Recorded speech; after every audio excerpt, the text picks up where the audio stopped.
মুখমণ্ডল থেকে, হাত থেকে, মাথা থেকে, পা থেকে তাদের উজ্জ্বলতা ছড়াবে। তাইলে গুররাম মুহাজ্জিলিন মিন আসারিল উযু, ওযু করার প্রভাবের কারণে কিয়ামতের ময়দানে তাদের এই সমস্ত অঙ্গগুলো থেকে আলো ছড়াবে। আমি আপনাদের সামনে আজকে জুমার খুতবার আলোচ্য বিষয়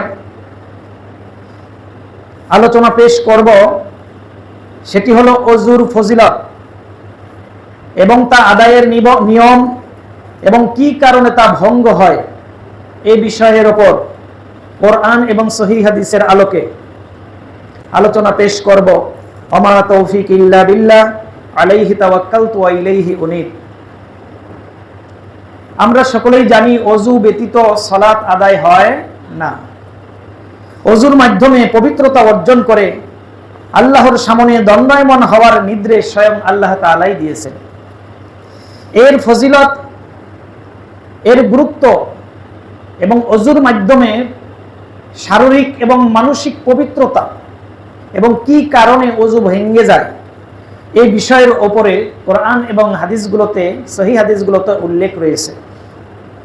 মহান আল্লাহ সুবহানাহু ওয়া তাআলা সূরা মাইদার 6 নম্বর আয়াতে এই বিষয়টা উল্লেখ করেছেন যে সালাতের আগে তোমাদের পবিত্র হওয়ার বিষয়টি আল্লাহ রাব্বুল আলামিন বলেন, ইয়া আইয়ুহাল্লাযীনা আমানু, হে ঈমানদারগণ, ইযা কুনতুম ইলা সলাতি, যখন তোমরা সালাতে দণ্ডায়মান হও, অর্থাৎ সালাতের জন্য প্রস্তুতি গ্রহণ করো, ফাগসিলু উজুহাকুম, তোমাদের মুখমণ্ডল পানি দিয়ে ধৌত করো, ওয়া আইদিয়াকুম ইলাল মারাফিকি, আর তোমাদের উভয় হাতের কনুইগুলো পানি দিয়ে ধৌত করো, ওয়ামসাহু বিরুউসিকুম, তোমাদের মাথা, সমস্ত মাথা মাসহ করো, ফাআরজুলাকুম ইলাল কাবাইন, আর পায়ের টাকনু সহ ধৌত করো। এই চারটি ফরজ, ওযুর এই চারটি ফরজ, এইগুলো ধারাবাহিক পালন করা আরেকটি ফরজ। তাহলে ওযুর ফরজ কয়টি? মোট 5টি। ওযুর ফরজ কয়টি? 5টি। আমরা এতদিন জেনে আসছি ওযুর ফরজ কয়টি? 4টি। কিন্তু এইগুলো ধারাবাহিক, অর্থাৎ প্রথমে মুখমণ্ডল ধোয়া, তারপরে হাত ধোয়া, তারপরে মাথা মাসে করে, তারপরে পাও ধোয়া। কিন্তু এটা যদি উল্টা দিক থেকে শুরু করেন তাহলে ওযু হবে না। আগে হাত ধুইলেন, তারপর মাথা মাসে করলেন, এরপর পাও দিলেন, তারপর মুখ দিলেন, এটা ওযুর যে শরঈ, এটা খেলাফ। এজন্য মুহাক্কিক উলামায়ে কেরাম তারা বলেছেন যে এই ওযুর 4টি ফরজের সাথে আরেকটি ফরজ হলো এর ধারাবাহিকতা রক্ষা করা। সিরিয়াল 1, 2, 3 যেভাবে আল্লাহ রাব্বুল আলামিন বর্ণনা করেছেন, ঠিক ওই ধারাবাহিকতা রক্ষা করাও একটা ফরজ। তাইলে ওযুর ফরজ কয়টা পাইলাম? ওযুর ফরজ পেলাম কয়টা? 5টি। এরপর আল্লাহ রাব্বুল আলামিন ওই আয়াতেই বলছেন, ওয়া ইন কুনতুম যুনুবান ফাত্তাহহারু, আর যখন তোমরা অপবিত্র হয়ে যাবে, সেই অপবিত্রতা দুই ধরনের, একটা হলো ছোট ধরনের অপবিত্র, আরেকটা হলো বড় ধরনের অপবিত্র।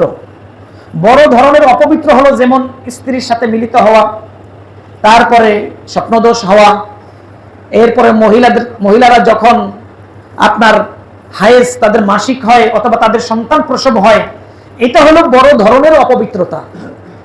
আর ছোট ধরনের অপবিত্র হলো যেমন পেশাব পায়খানা ইত্যাদি করার পরে অপবিত্রতা, এটা হলো ছোট অপবিত্রতা। আল্লাহ রাব্বুল আলামিন বলেন, ওয়া ইন কুনতুম জুনুবান ফাত্তাহহারু, আর যখন তোমরা অপবিত্র হয়ে যাবে, ফাত্তাহহারু, তোমরা পবিত্র হয়ে নিবে।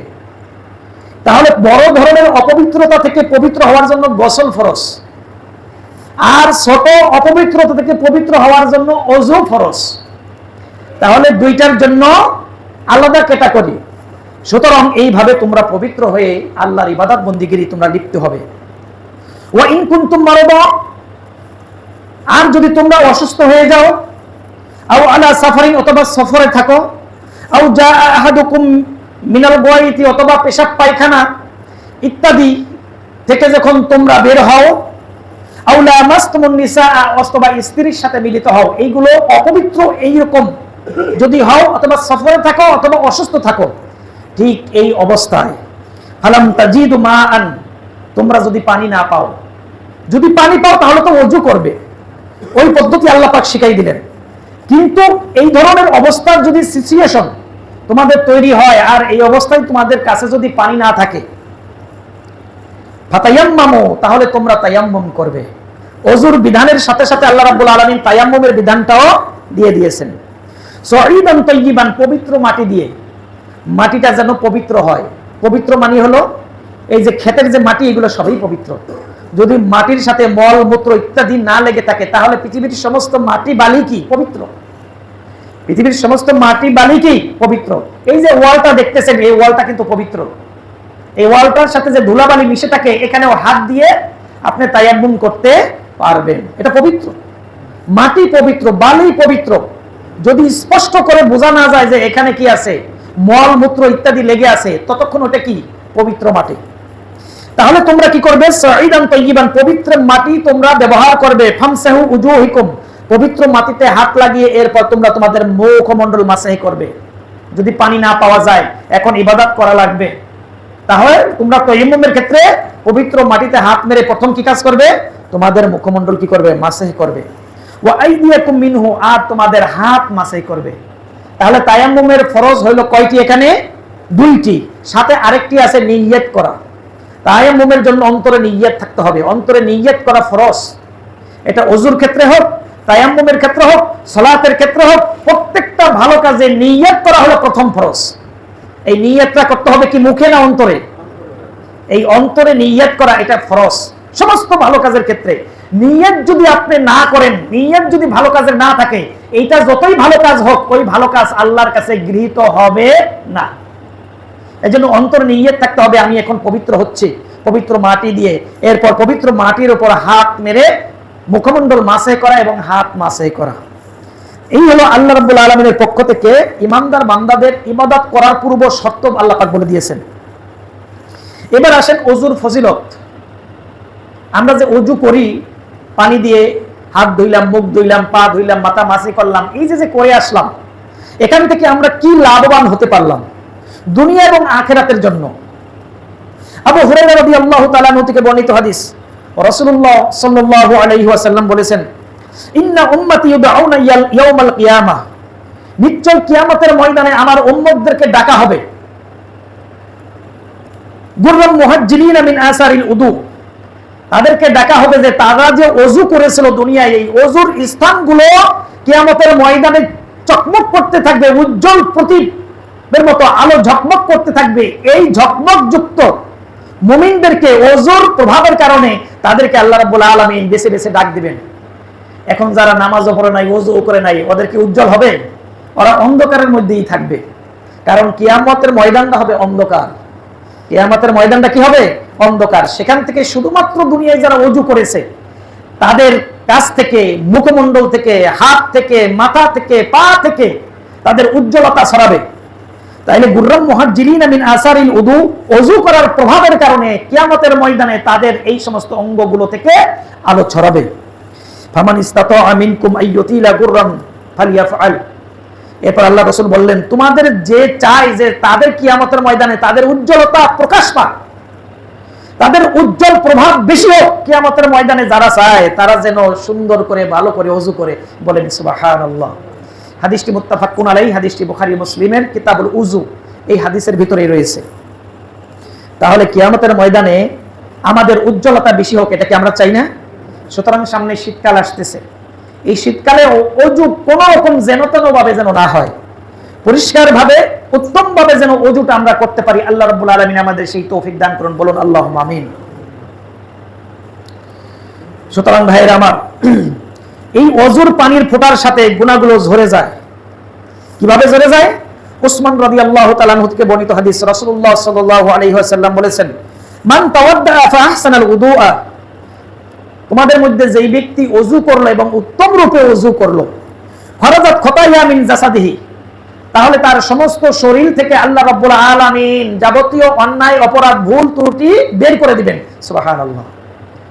তাদের শরীর থেকে গুনাহগুলো, অন্যায়গুলো আল্লাহ রাব্বুল আলামিন বের করে দিবেন। হাত্তা, এমন কি তাখরুজা মিন তাহতি আসফারিহি, এমন কি তার নখের ভিতরে খুব বেশি জায়গা নেই, অল্প জায়গা না, এই নখ এবং চামড়ার মাঝখানে সামান্য একটু জায়গা থাকে, এমন কি এই জায়গার ভিতরেও যদি কোনো পাপ থাকে, তাও আল্লাহ রাব্বুল আলামিন বের করে দিবেন। সুবহানাল্লাহ। তার মানে সে একদম নিষ্পাপ হয়ে ওযু করার পরে সে একদম নিষ্পাপ হয়ে গেল। ছোটখাটো যে ভুলগুলো হয়ে গেছে, অনিচ্ছা সত্ত্বে যে ভুলগুলো হয়ে গেছে, এবং সেটা ছোট হোক আর বড় হোক, আল্লাহ রাব্বুল আলামিন ওযুর মাধ্যমে এই কথাগুলো, ভুলগুলো আল্লাহ রাব্বুল আলামিন দূর করে দিবেন। হাদিসটি বুখারীর হাদিস। সুতরাং এই ওযু আমাদেরকে করতে হবে সালাতের জন্য, আমাদেরকে করতে হবে অন্য অন্য সময়। এমনকি রাসূল সাল্লাল্লাহু আলাইহি সাল্লাম তার নিয়মিত অভ্যাস ছিল তিনি রাতে শোয়ার আগে ওযু করে শুইতেন, এজন্য যে আমার রাতটা যেন পবিত্র অবস্থায় যাপন হয়। এমনকি আল্লাহ রাসূল সাল্লাল্লাহু আলাইহি সাল্লাম তিনি বিভিন্ন স্ত্রীদের কাছে যেতেন, প্রত্যেকবার স্ত্রীদের কাছে যাওয়ার পরেও কি করতেন, তিনি ওযু করতেন, যেন আমাদের 24 ঘন্টার মধ্যে অধিকাংশ সময় আমাদের ওযুর মধ্যে থাকে। সুতরাং এই ওযু হালত অবস্থায় যদি আমাদের দিনটা অতিবাহিত হয়, আশা করি ওযুর যে পবিত্রতা শরীরে যেমন পবিত্র আনবে, ঠিক তেমনি ভাবে আমাদের অন্তরটাও সাথে সাথে পবিত্র হবে। আপনি আমি যখন মনে করব যে আমার ওযু আছে, ঠিক এই অবস্থায় একজন মুমিন সে কখনোই অন্যায় কাজ করতে পারবে না। তাহলে ওযু যেমন শরীর পবিত্র করে, সাথে সাথে ওযু তেমন মন মানসিকতাকে পবিত্র করে। আল্লাহ রাব্বুল আলামিন এই ওযুর বিকল্প হিসেবে একটি গুরুত্বপূর্ণ আমল দিয়েছেন, তায়াম্মুম। এই ওযু কিভাবে করতে হবে, তায়াম্মুম কিভাবে করতে হবে, এই বিষয়গুলো যদি আমরা না জানি তাহলে সারা জীবন ওযু করলাম, তাহলে এই ওযু থেকে কোনো ফায়দা নিতে পারলাম না। এই ওযুর বিকল্প আরেকটি আমল হলো তায়াম্মুম করা। এই তায়াম্মুমের বিধান আমরা জানি কিন্তু ভালোভাবে জানি না, সহিহ হাদিসের আলোকে জানি না, এজন্য আমাদেরকে জেনে নিতে হবে। এই তায়াম্মুম শব্দের অর্থ হলো ইচ্ছা করা। এর 3টি ফরজ কাজ রয়েছে। 1 নম্বর হলো অন্তরে নিয়ত করা যে আমি তায়াম্মুম করব।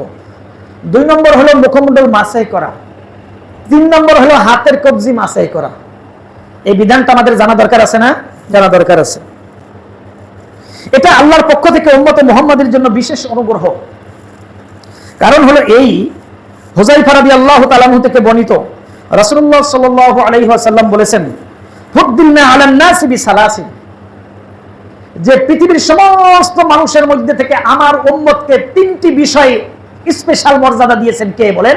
আল্লাহ সুবহানাহু ওয়া তাআলা।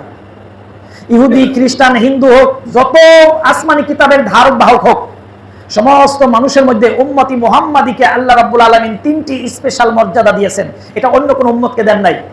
মুসার উম্মতকে দেন নাই, ঈসার উম্মতকে দেন নাই, দাউদের উম্মতকে দেন নাই, অন্য কোন নবীর উম্মতকে দেন নাই। যেই মর্যাদা দিয়েছেন কাকে? মুহাম্মদুর রাসূলুল্লাহ সাল্লাল্লাহু আলাইহি ওয়াসাল্লামকে। নাম্বার 1, জুইলাত সুফুফানা কাসুফুফিল মালাইকা। আল্লাহর নবী বলেন, আমার উম্মতকে 3টি মর্যাদার একটি মর্যাদা দেওয়া হয়েছে যে আমার উম্মতরা যখন সালাত আদায় করে তখন তারা কাতারবদ্ধ হয়ে সালাত আদায় করে। যেমনি ভাবে ফেরেশতারা যখন ইবাদত করে তখনও তারা কাতারবদ্ধ হয়ে ইবাদত করে। সুবহানাল্লাহ বলেন, সুবহানাল্লাহ। একমাত্র মুসলমানরাই যখন সালাত আদায় করে ইবাদত করে তারা কি করে? কাতারবদ্ধ হয়ে সালাত আদায় করে। কিন্তু আপনি যদি হিন্দুদের ইবাদত দেখেন, খ্রিস্টানদের ইবাদত দেখেন, ইহুদিদের ইবাদত দেখেন, তারা যখন ইবাদত করে কোনো কাতারবদ্ধ আছে? এলোমেলো ঢোল তবলা ইত্যাদি গান বাদ্য ইত্যাদির মাধ্যমে তারা ইবাদত করে। এইবারও দেখলাম, এই যে দুর্গাপূজা গেল না, পাঁচশোর বাজারে আসার পথে দেখলাম যে তারা ডিজে পার্টি বাজাইতেছে। মূর্তির সামনে করে ইবাদত করছে আর কি করছে? ডিজে পার্টি বাজাইতেছে। এলোমেলো একটা রঙ্গমঞ্চ। তাদের ইবাদতটা হলো একটা ফুর্তি, এবং সেখানে অনেক গাঁজা ইত্যাদি মদও সেবন করা হয়। এইগুলো বলে তাদের ইবাদতের একটা অংশ। যেমন লালন ফকিরের ওই যে কয়েকদিন আগে আপনার লালন ফকিরের ওখানে কি হয়ে গেল? মেলা হয়ে গেল, এবং যতগুলো ওই জায়গার ভক্ত আছে সকল ভক্তের একটাই, সিদ্ধি না খাইলে বুদ্ধি হয় না। অনেকের বললো যে আপনাদের এখানে যে গাঁজা খান, এই যে এখানে এসে আপনারা গাঁজা খান, তখন কি বলে জানেন? আরে মিয়া, গাঁজা তো আল্লাহ রাব্বুল আলামিনেরই একটা গাছ। কি যুক্তি দেয় দেখছেন? গাঁজা কার গাছ? আল্লাহ পাক সৃষ্টি করছেন। এই গাছটা যদি না খাই তাই আল্লাহ রাব্বুল আলামিনের সৃষ্টিকে কি সম্মান করা হইলো? দেখছেন কি যুক্তি দেয়। আরেকজনের কাছে বললো যে আপনারা যে গাঁজা খান, তাই এই গাঁজাটা কেমন? কই ভাই, গাঁজা আগের মতো ওই রকম পারফরম্যান্স দেয় না। আগে যেমন গাঁজা খাইলে একটা সিদ্ধি হইতো, এটাই হইতো, এখন গাঁজার মধ্যেও বলে ভেজাল ঢুকিয়েছে। কি ঢুকছে? ডেট ওভার গাঁজা, তারপরে ইত্যাদি গাঁজা। তাইলে তাদের ধর্মটা হইলো গাঁজা মদ ইত্যাদি এলোমেলো জীবনযাপন। কিন্তু একমাত্র মুসলিমরাই যখন ইবাদত করে তারা সারিবদ্ধ হয়ে ইবাদত করে। নামাজে যখন কাতারে দাঁড়ায় তখন সারিবদ্ধ হয়ে কাতারে দাঁড়ায়, পায়ের সাথে পা, কাঁধের সাথে কাঁধ মিলিয়ে দেয়, যাতে করে কোনো আক্রমণকারী পিছন দিক থেকে যদি নামাজরত অবস্থায় আক্রমণ করে অন্তত তাকে বেগ পেতে হবে। কারণ মুসলমানরা কাঁধের সাথে কাঁধ, পায়ের সাথে পা মিলিয়ে এমন ভাবে দৃঢ়ভাবে দাঁড়ায় যেন তারা একটা যুদ্ধের ময়দানে দাঁড়িয়েছে। সুবহানাল্লাহ। সুতরাং যে কেউ আসলে কাতারের মাঝখান দিয়ে ঢুকে ইমাম সাহেবকে হ্যারাসমেন্ট করবে, এটা পারবে না। কিন্তু আমরা অন্যান্য মসজিদগুলোতে কি দেখি, একটা কাতারের মধ্যে আরো 10 জন লোক ঢুকতে পারে কি পারে না? পারে। অথচ আল্লাহর নবী বলেছে কাতারের মাঝখানে তোমরা ফাঁকা রেখো না, এখানে শয়তান প্রবেশ করে। সুতরাং যখন কাতারে দাঁড়াবো, পায়ের সাথে পা, কাঁধের সাথে কাঁধ মিলিয়ে আমরা কাতারে দাঁড়াবো। তাই এই মর্যাদাটা উম্মতে মুহাম্মাদের জন্য নাম্বার 1 মর্যাদা।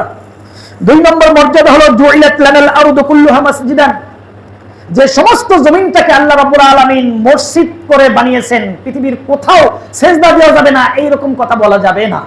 সমস্ত জায়গা, পবিত্র জায়গাগুলো মসজিদ।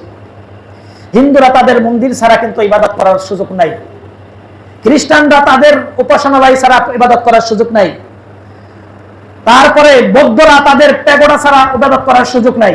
কিন্তু একমাত্র মুসলিমরা, তারা পৃথিবীর যে কোনো জায়গায় নামাজের ওয়াক্ত হয়ে গেছে মানেই সেখানেই নামাজ পড়ার অধিকার আছে। এমনকি শুধুমাত্র জমিনে নয়, কেউ যদি আকাশ দিয়ে ওড়ে, প্লেনে ওড়ে, সেখানেও নামাজ পড়া যাবে কি যাবে না? সমুদ্রের মধ্যে জাহাজে চললে সেখানে নামাজের ব্যবস্থা আছে কি নাই? পাহাড় পর্বতে চললে সেখানে নামাজের ব্যবস্থা আছে কি নাই? মরুভূমির মধ্যে চলতেছে, নামাজের ওয়াক্ত হয়ে গেছে, সেখানে নামাজের ব্যবস্থা আছে। এমনকি যেই দেশগুলোতে 6 মাস দিন 6 মাস রাত, সেইখানেও 5 ওয়াক্ত নামাজের ব্যবস্থা আছে কি নাই? তাহলে ইসলাম এই যে সুন্দর ব্যবস্থা, পৃথিবীর সমস্ত জায়গায় মসজিদ, এটা পৃথিবীর অন্য কোন উম্মতকে আল্লাহ রাব্বুল আলামিন দেন নাই। 3 নম্বর এই উম্মতের স্পেশাল মর্যাদা হলো ওয়া জুইলাত তারতাবুহা লানা তাহুরান ইজা লাম তাজিদুল মা। আরেকটি মর্যাদা হলো যখনই এই উম্মত ইবাদতের জন্য পানি না পাইবে, তাদের জন্য বিকল্প ব্যবস্থা করেছেন তায়াম্মুম করা, পবিত্র মাটি দিয়ে তায়াম্মুম করা। এটা অন্য কোন উম্মতকে দেওয়া হয় নাই। সুতরাং এই যে তায়াম্মুমের ব্যবস্থা, এটা আল্লাহ রাব্বুল আলামিনের পক্ষ থেকে উম্মতে মুহাম্মাদের জন্য আলাদা ফজিলত, আলাদা বরকত এবং আলাদা উত্তম ব্যবস্থা করে দিলেন। সে আল্লাহ রাব্বুল আলামিনের জন্য সকলেই পড়েন আলহামদুলিল্লাহ। এজন্য এই যে তায়াম্মুম ওযুর বিকল্প হিসেবে, এর পিছনে একটা প্রেক্ষাপট আছে। তায়াম্মুমের বিধান প্রবর্তন হওয়ার পিছনে একটা প্রেক্ষাপট আছে। সহিহুল বুখারী কিতাবুত তাহারা 334 নম্বর হাদিস, আয়েশা রাদিয়াল্লাহু তাআলা আনহা থেকে বর্ণিত হাদিস। তিনি বলেন, আমরা কোন এক সফরে ছিলাম এবং সফর থেকে ফেরার আসার পথে হঠাৎ করে আমার হার হারিয়ে গেল। আয়েশা রাদিয়াল্লাহু তাআলা ওই সফরে ছিলেন, ওখানে একটা অভিযান ছিল, অনেক সাহাবায়ে কেরাম ছিল। তারা অভিযান থেকে ফেরার পরে হঠাৎ করে আয়েশা রাদিয়াল্লাহু তাআলা হার হারিয়ে গেল। তিনি আল্লাহ রাসূলকে বললেন, আল্লাহ রাসূল ওখানেই অবস্থান করলেন এবং অবস্থান করার পর যেইখানে অবস্থান করলেন সেইখানে এমন একটি জায়গা যে আশেপাশে কোথাও পানি নাই এবং তাদের কাছে যে পানি ছিল এই পানিও ফুরিয়ে গেল, পানি নাই।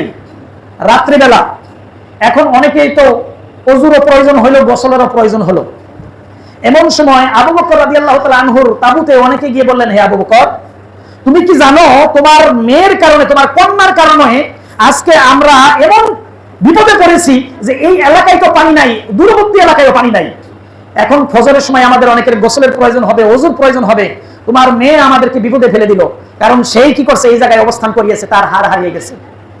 আবু বকর রাদিয়াল্লাহু তাআলা আনহুকে এই কথা বলার পর আবু বকর রাদিয়াল্লাহু তাআলা গেলেন তার মেয়ের কাছে। সেখানে গিয়ে দেখলেন তিনি বসে আছেন।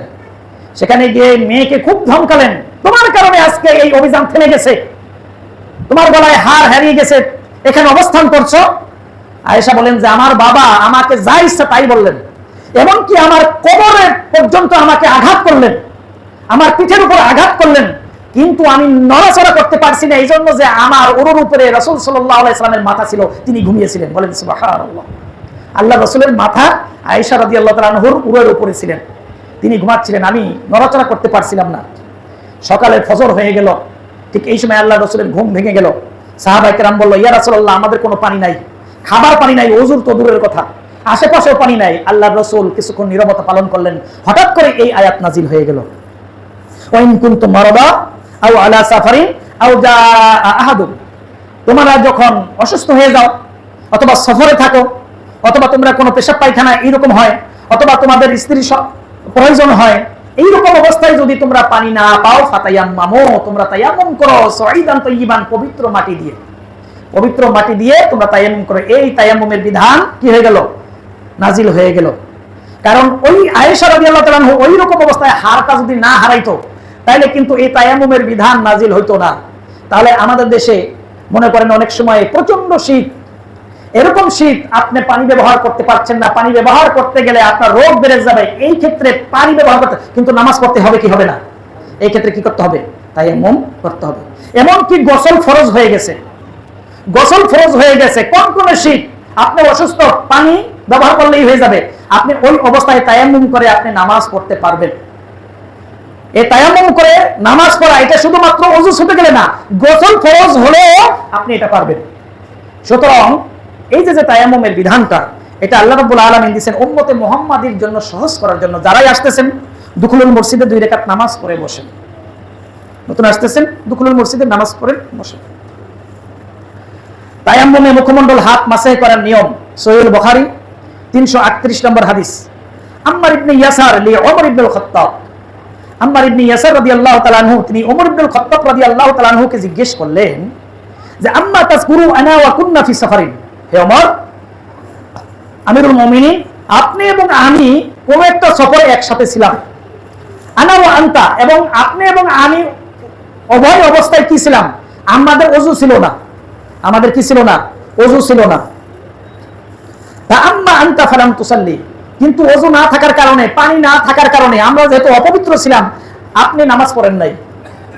আম্মার ইবনে ইয়াসার ওমর রাদিয়াল্লাহু তাআলা আনহু বলতেছেন আপনি কি করেন নাই, নামাজ পড়েন নাই, ওযু নাই, নামাজ কিভাবে পড়ব, নামাজ পড়েন নাই। ওয়া আম্মা আনা ফাতামাআতু ফাসাল্লাইতু, কিন্তু আমি মাটির সাথে গড়াগড়ি খাইছি, আমি মাটির সাথে কি করছি, গড়াগড়ি খাইছি, গড়াগড়ি খেয়ে আমি কি করছি, নামাজ আদায় করেছি।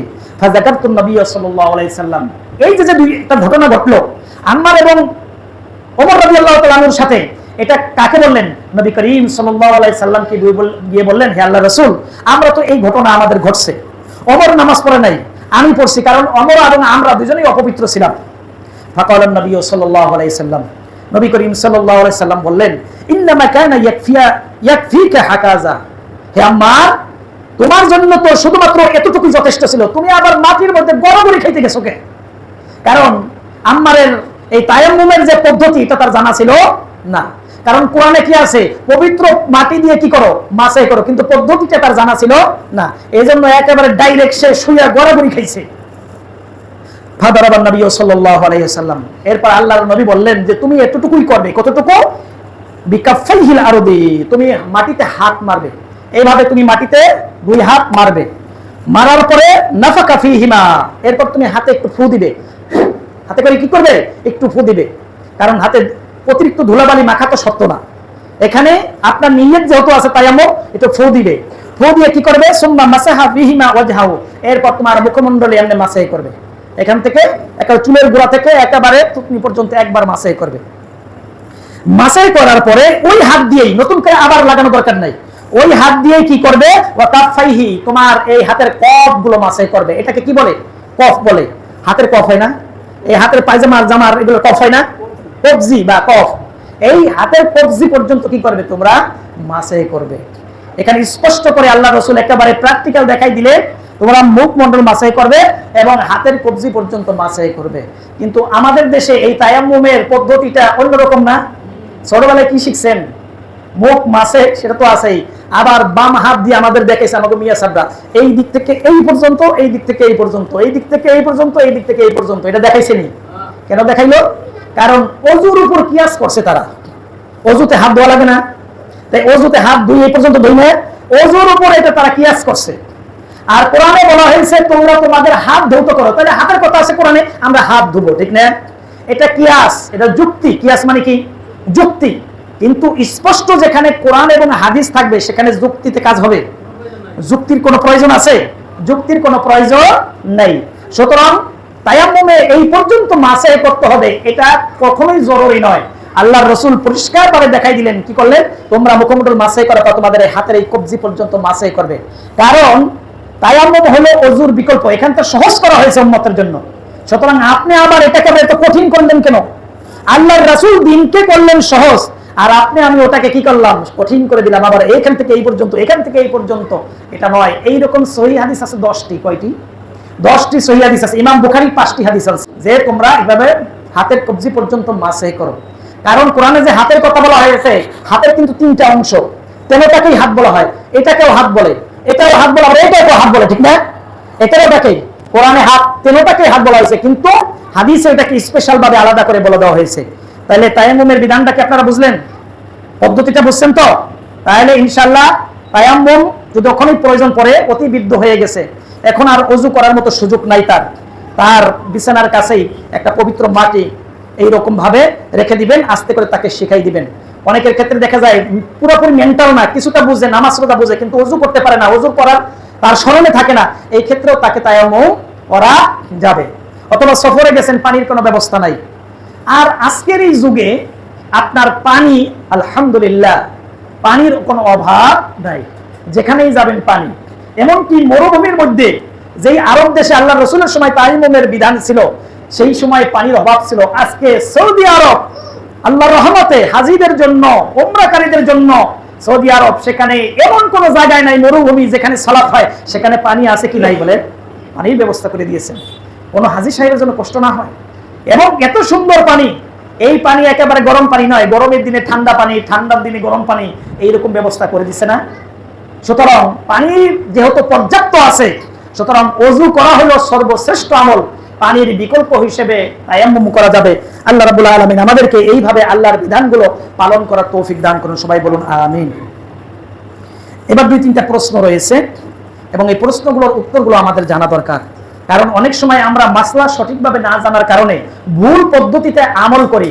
কিন্তু মনে রাখতে হবে, ভুল পদ্ধতিতে আমল করলে এটা কিন্তু আল্লাহর দরবারে কবুল হবে না। হ্যাঁ, কতক্ষণ হবে? যতক্ষণ আপনি কিছুই জানেন না। কিন্তু আজকে যদি জানাই দেই, এরপরে যদি সেই একই কাজ করেন, তাহলে কি আল্লাহ কবুল করবেন? কখনোই না।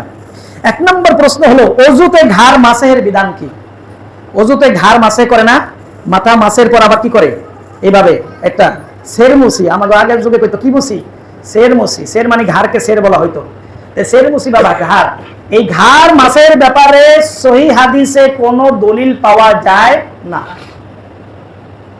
মাথা মাসে, পূর্ণাঙ্গ মাথা মাসে, মাথা মাসেটা আপনাদেরকে দেখি।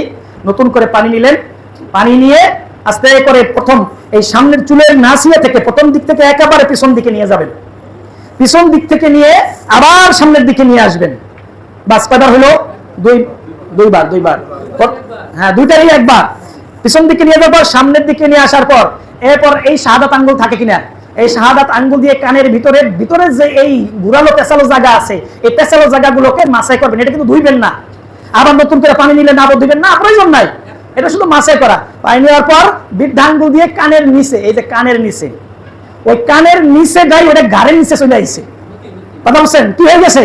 ছিল হলো লতির নিচে, ওটাই বাড়াইতে যায় ঘাড়ের নিচে নিয়ে আসছে। আবার ঘাড়ের, এই ঘাড় মাসাহের কোনো সহি দলিল পাওয়া যায় না। সুতরাং ঘাড় মাসে যত সহি দলিল পাওয়া যায় না, এটা 2-1 সাহাবী বা তাবিঈর, তাও দুর্বল রওয়ায়েতে আসার পাওয়া গেল, আল্লাহর নবীর থেকে যেহেতু কোনো হাদিস নাই, সুতরাং এই আমল করা যাবে না। ঘাড় মাসে রাসূল থেকে পাওয়া যায় নাই, সুতরাং আমল করা যাবে না। সুতরাং মাসের পুরা পদ্ধতি দেখলাম, পুরা পূর্ণ মাসে করতে হবে। এতটুকু করলাম হবে না। পরিপূর্ণ মাসে আপনার চুলের মাসেটা করে কানের ভিতরে মাসে, কানের লতির নিচে ঘাড় দিয়ে মাসে করবেন। শেষ, এই পর্যন্ত। 1 নম্বর উত্তর পেলেন। 2 নম্বর প্রশ্ন হলো, রক্ত বের হলে কি ওযু নষ্ট হয়ে যায়? মনে করেন ওযু অবস্থায় আছেন, হঠাৎ করে আপনি নখ কাটতেছেন, অথবা চুল বা অন্য কোনো কাজে আছেন, অথবা হসত খাইয়ে পড়ে গেলেন, অথবা যে কোনো কারণে শরীর থেকে রক্ত পড়ে গেল, গড়াইলো, তাতে কি ওযু নষ্ট হয়ে যাবে? জবাব হলো না। জবাব হলো কি? না। কারণ রক্ত পবিত্র। রক্ত কি? পবিত্র। আমাদের দেশে একটা বলা হয় যে রক্ত কি? অপবিত্র। না, রক্ত খাওয়া অপবিত্র। রক্ত আপনি খেতে পারবেন না, কিন্তু রক্তটা আপনার কি? পবিত্র। এমনকি বীর্য, সেটাও কি? পবিত্র। আমাদের দেশে কি বলে? 1 ফোঁটা নাপাক পানি দিয়ে, ভুল কথা। পবিত্র কোরআন এবং হাদিসের কোথাও বলা হয় নাই বীর্যকে নাপাক পানি বলছেন, কোথাও বলা হয় নাই। এখন বলবেন যে তাহলে গোসল করা লাগে। হ্যাঁ, ওটার বিধান, ওটার জন্য আলাদা বিধান, আলাদা বিধান আছে। নাপাক বীর্য, রক্ত, এগুলো নাপাক নয়। সুতরাং এই উম্মত, এই আদম সন্তান, তাহলে কি তারা কি নাপাক? তারা তো নাপাক নয়। আদম সন্তান পবিত্র। সুতরাং সম্মানিত একটা প্রাণী, মানুষকে আল্লাহ রাব্বুল আলামিন নাপাক জিনিস দিয়ে সৃষ্টি করতে পারে না। আপনার গোসল ফরজ হলে সেটা আলাদা বিধান, তার জন্য নামাজ শর্ত। সুতরাং এই যে অবস্থা, রক্ত এটা বের হয়ে গেলে ওযু নষ্ট হয় না। কারণ হলো এই যে আলী রাদিয়াল্লাহু তাআলা আনহুকে যখন তার পায়ের মধ্যে তীর বিঁধেছিল যুদ্ধ করতে গিয়ে, তখন আলী রাদিয়াল্লাহু তাআলা তীর বিদ্ধ হলে পা দিয়ে রক্ত বের হয় না, তখন বলল যে ইমন, আমাকে এই অবস্থায় তীর বের করো না। আমি যখন সালাতে দাঁড়াই, একমাত্র আল্লাহর ধ্যান এবং তার সন্তুষ্টের জন্য যখন আমি থাকবো তখন আমার পা থেকে তীর বের করো। আলী রাদিয়াল্লাহু তাআলা আনহু কি মাসলা জানতেন না? তিনি কি রক্তের মাসলা জানতেন না? তিনি যখন সালাতে দাঁড়ালেন আস্তে করে তার তীর পায়ের ভিতর থেকে টেনে বের করে দিলেন, তিনি কোনো টের পান নাই। কারণ তাদের নামাজ ছিল একমাত্র কার জন্য বলেন? আল্লাহ রাব্বুল আলামিনের জন্য। সুতরাং ওযু অবস্থায় যদি রক্ত বের হয় এবং কি বমিও হয়, তাতে ওযুর কোনো ক্ষতি হয় না। রোজা থাকা অবস্থায় যদি বমি হয়, রোজা নষ্ট হয় না। বমি হলে রোজা নষ্ট হবে না। আবার ওটা যদি মুখ থেকে বের হওয়ার পর আবার খেয়ে ফেলেন, তাহলে কি হবে? রোজা নষ্ট হয়ে যাবে। সুতরাং এই যে অবস্থা। এরপর আরেকটা ভুল মাসলা আমাদের দেশে আছে, নামাজের মধ্যে কেউ যদি অট্ট হাসি দেয় তাহলে তার নামাজও নষ্ট হয়, ওযুও নষ্ট হয়। এই ফতোয়া আছে না নাই বলেন? আছে না? নামাজের মধ্যে অট্ট হাসি দিলে নামাজ ধরে নিলাম নয় বাতিল হয়ে গেল, ফাসেদ হয়ে গেল, কিন্তু ওযু নষ্ট কেন হবে? ওযু নষ্ট হওয়ার তো কোনো কারণ নাই। কিন্তু এই ভুল ফতোয়ায় আমাদের এই উম্মতে মুহাম্মাদি, বিশেষ করে এই বাংলাদেশ, ভারত, পাকিস্তান, এরা কি এই ভুল ফতোয়ায় জর্জরিত হয়ে গেছে। সুতরাং ওযু নষ্ট হওয়ার এটার মাত্র কারণ হলো দুইটা। কয়টা? দুইটা কারণ। আমাদের দেশে কারণ বানাইছে 7টা। কয়টা? 7টা কারণ বানাইছে। ওযু নষ্ট হওয়ার কারণ হলো দুইটা। এক নম্বর কারণ হলো পেশাব বা পায়খানা রাস্তা দিয়ে কোনো কিছু যদি বের হয়, পেশাব বের হইলো বা পায়খানা বের হলো, বীর্য বের হইলো বা মনি বের হলো, ইত্যাদি বের হয়, এলো এক নম্বর কারণ। 2 নম্বর কারণ হলো ওযু করা অবস্থায় আপনি হেলান দিয়ে ঘুমিয়ে গেছেন। হেলান দিয়ে কি করছেন? আপনি ঘুমিয়ে গেছেন। এই 2 অবস্থায় শুধুমাত্র কি হয়? ওযু নষ্ট হয়। এছাড়া অন্য কোনো কারণে ওযু নষ্ট হয় না। হ্যাঁ, অন্য কারণে ওযু হালকা হতে পারে, ওযু সওয়াব কমে যেতে পারে। ওযু করে মিথ্যা কথা বললেন, ওযু করে গালাগালি করলেন, ওযু করে ঝগড়াঝাটি করলেন, ঠিক না? এইগুলো করলে ওযু সওয়াব কি হয়? কমে যায়, কিন্তু ওযু নষ্ট হয় না যায়। 3 নম্বর আরেকটা প্রশ্ন, ওযু ছাড়া কোরআন পড়া যাবে কিনা? প্রশ্ন হতে পারে না? উত্তর হলো ওযু ছাড়াও কোরআন পড়া যাবে। ওযু ছাড়াও কি কোরআন পড়া যাবে। এমন কি আপনি কিছুক্ষণ আগে ওযু করে আসছেন, কোরআন পড়তেছেন, হঠাৎ করে ওযু ছুটে গেছে, আপনি কোরআন ধরে আছেন, আপনার মোবাইলের ভিতর কোরআন আছে, আপনার হাত কপি আছে, আপনি কি আবার ওযু করে আবার কোরআন পড়বেন? প্রয়োজন নাই। কি নাই? প্রয়োজন নাই। কথা বলছেন? আপনি যখন নিয়ত করবেন আমি মসজিদে ঢুকছি, নামাজ পড়বো, ওযু করবো, হ্যাঁ ওযু করে কোরআন ধরেন। কিন্তু কোরআন পড়তেছেন, ওযু ছুটে গেল, আপনি ওই অবস্থায় আপনি কোরআন পড়া শেষ করেন। তাতে করে ওযু নতুন করে ওযুই করতে হবে এটা বাধ্যতা নয়। তবে নতুন করে যদি ওযু করেন এটা উত্তম। এটা কি? উত্তম। এটা হলো উত্তম। কারণ হলো মানুষ বেশিক্ষণ ওযু অবস্থায় থাকে না, ওযু ছাড়া থাকে। বেশিক্ষণ ওযু ছাড়া থাকে না, আমরা বেশিক্ষণ ওযু ছাড়াই থাকি। কিন্তু কোরআন একজন মানুষের জন্য বেশি সময় দরকার না কম সময় দরকার? আরে কোরআন তো 24 ঘন্টাই দরকার, ঠিক না? কোরআন দরকার 24 ঘন্টায়। এখন 24 ঘন্টা আপনার সাথে যখন কোরআন থাকবে, সেটা মুখস্থ থাকুক, সেটা হাত কপি থাকুক আর যেমনি থাকুক, এই কোরআন আপনার সর্ব অবস্থায় থাকবে। সুতরাং ওযু আছে বা নাই, কিন্তু কোরআন ছাড়া যাবে না। এজন্য ভাইরা, যে ওযু করে কোরআন পড়াটা উত্তম, তবে বাধ্যতামূলক নয়। কোরআন পড়তে পড়তে যদি ওযু ছুটেও যায়, এই অবস্থায় আপনি কোরআন কন্টিনিউ চালিয়ে যাবেন। আল্লাহ রাব্বুল আলামিন আমাদেরকে এই ওযুর যে ফজিলত এবং এর যে বরকত এবং ইত্যাদি বিষয়ে যে ভঙ্গের কারণগুলো বললাম, এই বিষয়ের উপরে আমাদেরকে আরো বেশি বেশি জেনে সেই অনুযায়ী আমল করার তৌফিক দান করে সবাই বলুন আমিন। আমার হাতে একটি পত্রিকা আছে, এই পত্রিকাটার নাম হলো আত-তাহরিক পত্রিকা, রাজশাহী থেকে ছাপা হয়। অত্যন্ত উন্নত মানের একটি পত্রিকা, গবেষণা ধর্মী পত্রিকা। এই পত্রিকার ভিতরে এমন কিছু তথ্য দেওয়া আছে, যেই তথ্যগুলো যদি আপনি জানেন, কোরআন পড়া, হাদিস পড়া আপনার জন্য সহজ হয়ে যাবে। আপনার জন্য কি হয়ে যাবে? সহজ হয়ে যাবে। কারণ কোরআন পড়তেছি, হাদিস পড়তেছি, সব বিষয় অনেক সময় গবেষণা করার সুযোগ হয় না। এর জন্য এর সহায়ক দরকার কি? পত্রিকা দরকার। প্রত্যেকটা বিষয় কোরআন এবং সহিহ হাদিসের আলোকে ইত্যাদি দেওয়া হয়েছে। এর মধ্যে রয়েছে পিছনের পৃষ্ঠাগুলোতে অনেকগুলো কি রয়েছে? আপনার প্রশ্ন উত্তর রয়েছে, প্রায় 40টা প্রশ্ন এবং উত্তর রয়েছে। এইগুলো পড়া দরকার। এর হাদিয়া হলো মাত্র 30 টাকা আমাদের কাছে রয়েছে, আলহামদুলিল্লাহ। আপনারা পিছনে দেখতে পাচ্ছেন ছোট্ট একটা র্যাকের ভিতরে আপনার বেশ কিছু কিতাব রয়েছে। আরেকটা র্যাক এই পাশে বানাবো এবং এখানে বিশ্বের দেশ বিদেশের নাম করা বড় বড় স্কলার আলেমদের তাদের কিতাব এখানে ইনশাআল্লাহ রাখবো। আমরা একটা বৃহত্তর পরিসরে এখানে একটা লাইব্রেরি গঠন করব ইনশাআল্লাহ। এই লাইব্রেরি থেকে আপনারা পর্যাপ্ত পরিমাণে বই বাসায় নিয়ে পড়তে পারবেন, আবার বই দিয়ে যাবেন, আবার নেবেন। কারণ বই হলো এমন একটি সম্পদ, পৃথিবীর সমস্ত বন্ধু আপনাকে ধোঁকা দিতে পারে, একমাত্র একটা বন্ধু যে আপনাকে ধোঁকা দিবে না, সেটার নাম কি? একটি ভালো বই, একটি ভালো মানের বই, একটি ভালো মানের বই যে আপনাকে কখনোই ধোঁকা দিবে না। এই বইয়ের যে লেখক সে আপনাকে ধোকা দিতে পারে, কিন্তু এই বই আপনাকে কি করবে না, ধোকা দিবে না। এই জন্য ভাইরা যারা বাংলা পড়া জানি তারা পড়বো, অবসর সময় পড়বো। আমরা তো এখন মোবাইল নিয়ে ব্যস্ত থাকি, মোবাইলের ভিতরেও পড়াশোনা করা যায়, যায় না? মোবাইলের ভিতরেও পড়াশোনা করা যায়।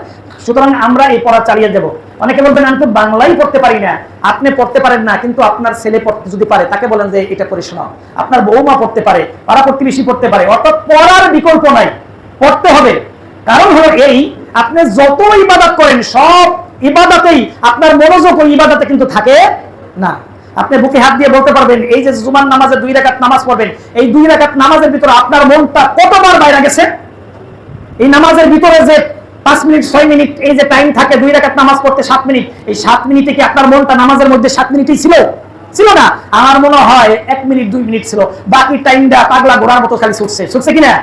কিন্তু একমাত্র ইবাদত হলো বই পড়া। যেই বই যখন পড়বেন, মনোযোগ দিয়ে পড়বেন, তখন আপনার মনটা শুধুমাত্র বইয়ের ভিতরে কাজ করে, কি করে না, কাজ করে। সুতরাং এই আত-তাহরিক পত্রিকা রয়েছে, এছাড়া আমাদের এখানে আরো অন্যান্য কিতাবাদি রয়েছে।